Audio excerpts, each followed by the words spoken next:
masyado lang emotional sa mga ganyang bagay kasi nga, syempre pag asawa mo, tsaka, syempre, Ano mensahe mo kay Manny? Kausapin mo yun siya talaga ngayon. yung Ano tsaka mensahe mo hindi kay mo Manny? naman, kahit nga umaalis lang yung asawa mo, minsan hindi ka napakatulog pag hindi siya makabalik. So, diba? Yeah. Manny, I think that deserves an answer mula sa, syempre, mula sa taong nagmamahal naman kay Jinky. What do you have to say to Jinky, Manny? Kausapin mo siya. Maiyak lang kami. Yakapin mo na Iba para... ka talaga, Manny, ah. Pinipigilan ko nga lang maiyak. Yakapin mo para maano naman, Okay. Oo. Okay naman. Salamat sa Panginoon at salamat sa dasal ng mga fans na lagi nakasuporta. At siyempre, talagang ganun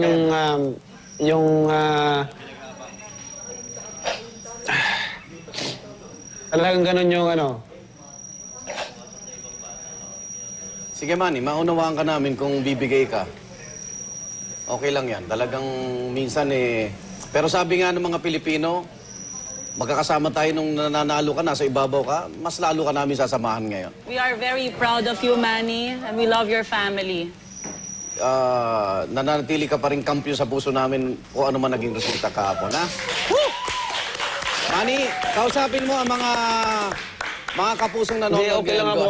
Okay lang ako, pero yung ayaw kasi nasasaktan yung pamilya ko. Yung mga tao na sumusuporta, yung maano sila, lumural ba na gusto ko silang pasayahin and malungkot sila ngayon lahat. At sa akin walang problema, tanggap ko naman kasi yan ang ano ko. Yan ang trabaho ko. May pag dumating yung kailangan tanggapin, pag dumating yung panahon na matalo. Pero yung makita ko sa mga tao, yung reaction ng mga tao, mga Pilipino na maraming mga umiyak, lalo yung pamilya ko umiyak. Nasasaktan ako. Manny, hindi kami malungkot dahil kasama ka pa rin namin sa Pasko. Thank you very much for making the Filipinos happy, Manny.